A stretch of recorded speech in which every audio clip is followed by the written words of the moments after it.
Developers को system के प्रति एजुकेट करना है।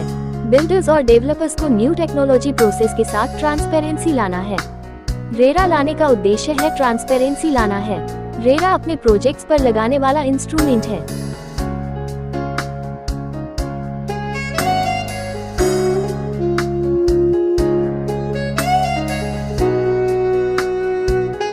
दर्शकों, इस वक्त हमारे समक्ष है घनश्याम ढोकने, जो कि आप नार्डोको के प्रेसिडेंट हो और WKD बिल्डर्स एंड डेवलपर्स के मैनेजिंग डायरेक्टर। सर, हमारे चैनल पर आपका स्वागत है। धन्यवाद। सर, कल बुद्ध पूर्णिमा का बहुत शुभ पर्व है, उस संदर्भ में हमारी चैनल की ओर से आपको हार्दिक शुभकामनाएं। धन्यवाद। SR टीवी के सारी दर्शकों को घनश्याम ढोकने तथा WKD बिल्डर्स एंड डेवलपर्स और नरड़को विदर्भ के संपूर्ण परिवार की तरफ से बहुत बहुत शुभकामनाएं। धन्यवाद। सर, हम ये आपसे जानना चाहेंगे कि रियल एस्टेट में जो जैसे जो बूम है, काफी बड़े बड़े प्रोजेक्ट्स, मेगा प्रोजेक्ट्स चल रहे हैं नागपुर में। आप ये बताइए, नार्डोको जो अपनी जो कोई बिल्डशिप जो है, आप ये बताइए किस तरह का प्रोजेक्ट्स अभी आपके विजन के हिसाब से चल रहा है नागपुर में, उस बारे में बताइए। देखिए, समय अपना परिवर्तन खुद लाता है और समय के अनुसार हम सबको भी बदलना पड़ता है। ये एक नियम है जिसको बिल्डर्स भी नहीं छूते। तो आज की डेट पे पहले एक हॉरिजॉन्टल ग्रोथ था, तो नागपुर में एक वर्टिकल ग्रोथ की एक कमी महसूस की जाती थी। अगर आप पिछले 3 सालों को देखें तो आपको दिख जाएगा कि नागपुर में एक ऐसा बड़ा मेजर जंक्शन आया है जहाँ पे मैक्सिमम एरिया में वर्टिकल ग्रोथ हो रही है। आप देखेंगे G+21, G+24, G+30, ये न्यू नागपुर और नया विजन के साथ नागपुर आपके सामने उपस्थित है। इसकी जरूरत ऐसे महसूस हुई सर कि लैंड प्राइजेस आर सोअरिंग अप। आप जानते हैं लैंड की प्राइजेस धीरे धीरे बढ़ रही है। आपको उस हिसाब से फिजिबिलिटी लाना और ज़्यादा से ज़्यादा लोगों को एक जगह के लाके लैंड वैल्यू में एडजस्ट करना, ये अभी प्रोजेक्ट की और लोगों के तरफ की बजट वाइज रिक्वायरमेंट्स है, जिसको अब फुलफिल करने के लिए बहुत सारे डेवलपर्स वर्टिकल ग्रोथ में आए गए हैं और इन सबका स्वागत है। और आपको बताते हुए बड़ा यानी एक अच्छा फीलिंग आ रहा है मुझे। आप जानेंगे कि नागपुर में अब चाहे लैंड डेवलपर्स हो या बिल्डर्स हो, इतनी अच्छी डेवलपमेंट हो रही है। मैं आपको एक ज्यादा नुकसान एक एग्जांपल बताना चाहता हूँ। हमारे एक मेंबर्स है जिनका एक प्रोजेक्ट आ रहा है। आप जानेंगे कि 3800 स्क्वायर फीट का एक single flat with swimming pool, with own garden, with own parking at respective floors. ये कंसेप्ट मुंबई में था, बैंगलोर में भी बहुत रेयर है और वो नागपुर आ चुका है। इसी तरीके से आपने अभी भी देखा होगा, अभी गोदरेज ने एक प्लॉटेड डेवलपमेंट का एक बड़ा प्रोजेक्ट नागपुर में आया है। करमचंद प्रॉपर्टीज जैसी बड़ा डेवलपर आज नागपुर में अवेलेबल है। टाटा ऑलरेडी प्रेजेंट था और भी बहुत सारे नामचीन डेवलपर्स नागपुर में अपना प्रेजेंस दे रहे हैं, दिखा रहे हैं और बहुत सारे लोगों की बैकडोर एंट्री हो चुकी है। तो आपको एक रियल एस्टेट में एक बहुत उम्दा एक ऐसा चढ़ाव देखने को मिलेगा अगले 5 वर्षों में।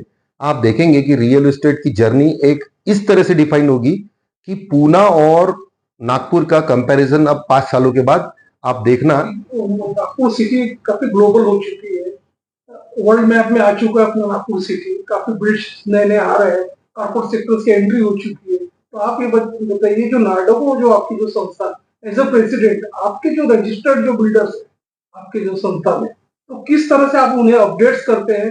क्या एक नया डेवलपमेंट्स होता है आपको, उस बारे में बताइए। जी सर, देखिए, हर एक संस्था का अपना एक ऑब्जेक्टिव रहता है। तो नरड़को एज ए होल यानी नरड़को नेशनल के ऑब्जेक्टिव जो है, नरड़को ये संस्था जो स्थापन हुई थी उसका सबसे पैरामाउंट ऑब्जेक्टिव ये था कि हमको हमारे मेंबर्स की हैंड होल्डिंग करनी है। हैंड होल्डिंग बोले तो हम हमारे डेवलपर्स को एजुकेट करेंगे for upliftment of their own systems, यानी उनको नए टेक्नोलॉजी के साथ अवेयर करवाना, नए प्रोसेसेस के साथ इन्वॉल्व करवाना, उनको ट्रांसपेरेंसी पे लाने का। देखिए सर, एक रियल एस्टेट की जर्नी है ना, विदाउट ट्रांसपेरेंसी हम वो ऑब्जेक्टिव जो देख रहे हैं, सरकार जो ऑब्जेक्टिव सोच रही है, रेरा लाने के पीछे का जो ऑब्जेक्टिव था वो ट्रांसपेरेंसी लाने का है।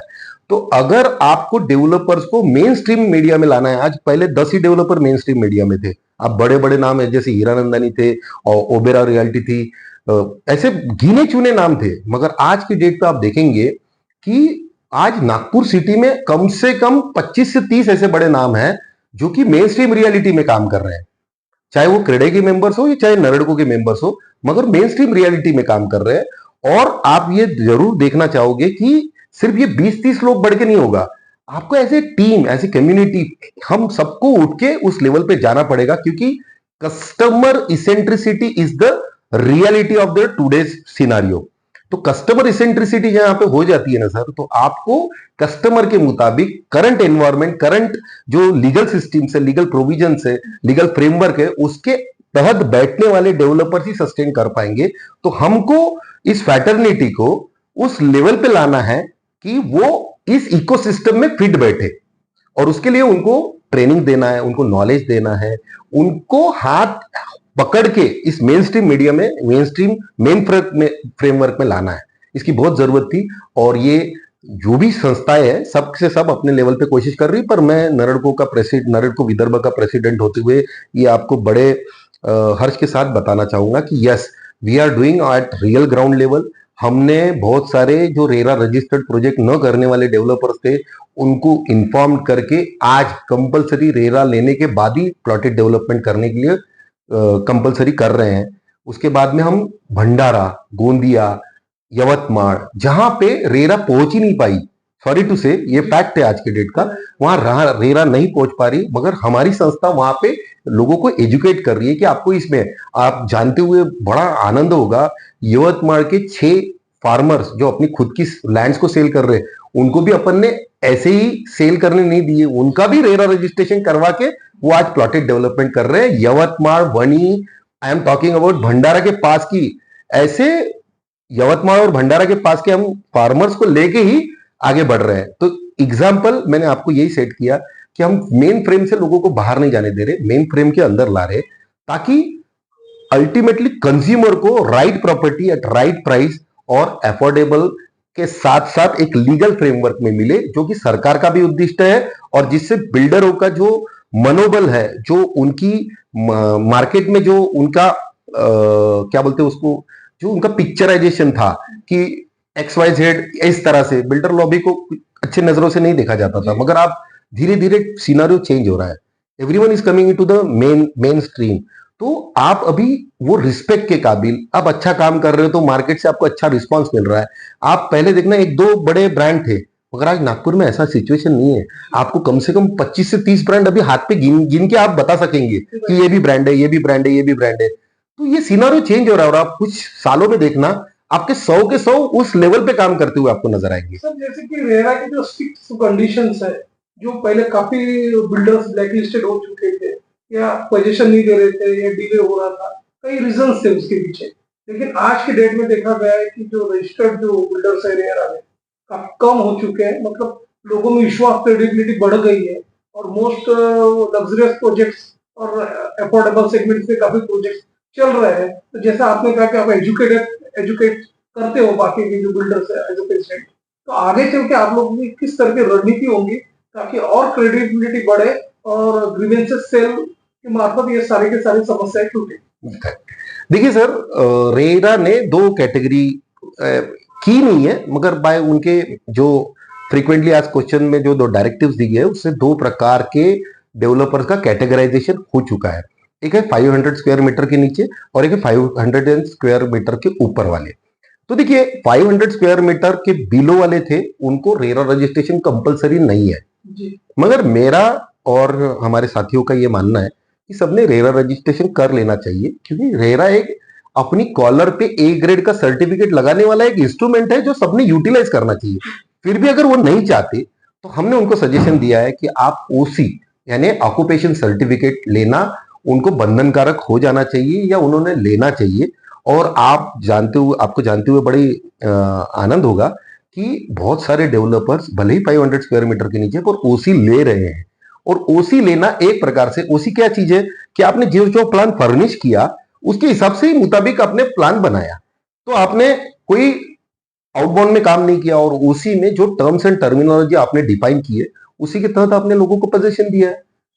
तो आपको एक प्रोडक्ट क्वालिटी में मिल गया 500 स्क्वायर मीटर के नीचे वाले के बाद। अब रह गया 500 स्क्वायर मीटर में, यहाँ तो आप रेरा रजिस्टर्ड कर रहे हो, आपको क्वार्टरली आपको अपडेट देना पड़ता है, बहुत सारे सर्टिफिकेशन, बहुत सारे अपडेट रेरा को देने पड़ते हैं।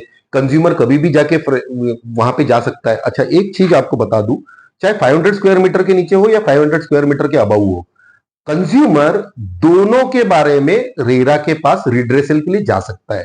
रेरा में रिड्रेसल होने के पहले हमारी एक डिस्प्यूट रिजोल्यूशन टेक्निक है, जिसको हम एक टेक्निक है जिसमें अगर आप जानेंगे तो हमारे एक डेवलपर, एक स्वतंत्र वकील और एक जो ग्राहक पंचायत के जो आदमी रहते हैं, वो ऐसे 3 लोगों की एक बॉडी रहती है जिसको कंसिलेशन फोरम कहते हैं।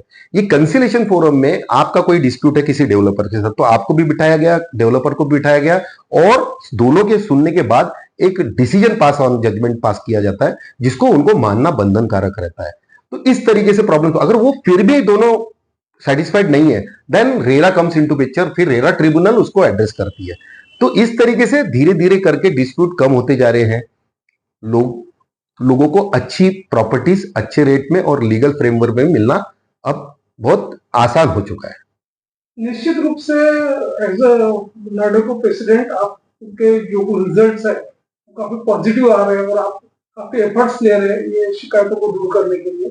और शहर और इधर के दर्शक, घनश्याम ढोकने जो कि नाडको के प्रेसिडेंट हो, हमारे दर्शक आपको लाइव देख रहे हैं, इवन आपका phone number, address, registered office का एड्रेस स्क्रीन पर फ्लैश हो रहा है, उसे देख के निश्चित रूप से जो बिल्डर्स रह रहे हैं, जो जुड़ना चाहते हैं और जो भी उनके कोई प्रॉब्लम्स है, तो आपसे निश्चित रूप से संपर्क करके उसे सॉर्ट आउट कर सकते हैं। और आपने सर अपना समय हमारे चैनल्स के लिए दिया, सब्सक्राइब करने। मैं SR टीवी चैनल और उनके दर्शकों को तहे दिल से धन्यवाद करता हूँ। Thank you. जय महाराष्ट्र, जय विदर्भ। Thank you.